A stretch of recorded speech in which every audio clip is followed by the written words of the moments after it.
ಒಂದು ಪುಟ್ಟ ಕತೆ. ಅರಣ್ಯ ಮಹಾಸಭೆ. ಒಮ್ಮೆ ದಟ್ಟ ಅರಣ್ಯದಲ್ಲಿ ಪ್ರಾಣಿಗಳ ಮಹಾಸಭೆ ಕರೆಯಲಾಯಿತು. ಸಿಂಹ ಅಧ್ಯಕ್ಷನಾಗಿತ್ತು. ಆನೆ ಉಪಾಧ್ಯಕ್ಷನಾಗಿ ಹಾಗೂ ಮುಂಗುಸಿ ಕಾರ್ಯದರ್ಶಿಯಾಗಿ ಅರಣ್ಯದ ಸಮಸ್ಯೆಗಳ ಬಗ್ಗೆ ಚರ್ಚೆ ನಡೆಯಿತು. ಮೊದಲಿಗೆ ಜಿಂಕೆ ಮಾತನಾಡಿತು. ನಾವು ಸುರಕ್ಷಿತವಾಗಿಲ್ಲ. ಹುಲಿಗಳು ಮತ್ತು ಚಿರತೆಗಳು ನಿರಂತರವಾಗಿ ನಮ್ಮನ್ನು ಸೋಲಿಸುತ್ತಿವೆ. ಹಾವು ಕೂಡ ಸೇರಿಕೊಂಡು ಹೇಳಿತು. ಕೇವಲ ನೀವು ಅಲ್ಲ, ನಮ್ಮ ಜಾಗವನ್ನು ಕಾಡು ಹಂದಿಗಳು ಬೇಟೆಯಾಡುತ್ತಿವೆ. ಸಿಂಹ ಗಾಬರಿಯಾಗಿ ಹೇಳಿತು. ನಾವು ಎಲ್ಲರಿಗೂ ಸಮಾನ ಹಕ್ಕು ಕೊಡುವಷ್ಟು ಬುದ್ಧಿವಂತರಾಗಬೇಕು. ಆನೆಯೂ ಸಹ ಮಸ್ತಕ ಕದಲಿಸಿ ಅರಣ್ಯ ಸಮಾನ ಹಕ್ಕಿನ ತಾಣವಾಗಬೇಕು ಎಂದು ಒಪ್ಪಿಕೊಂಡಿತು.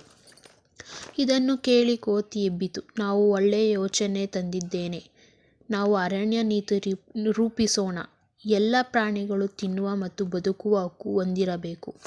ಸಂಸತ್ತಿನಲ್ಲಿ ಎಲ್ಲರೂ ಸಮ್ಮತಿಸಿದರು. ಮುಂಗುಸಿಯು ಅದನ್ನು ಬರೆಯಿತು. ಯಾರು ನಿರ್ಧಾರ ತಪ್ಪಿದರೂ ಅವರಿಗೆ ಸಹಜವಾಗಿ ನ್ಯಾಯ ನಡೆಯುತ್ತದೆ.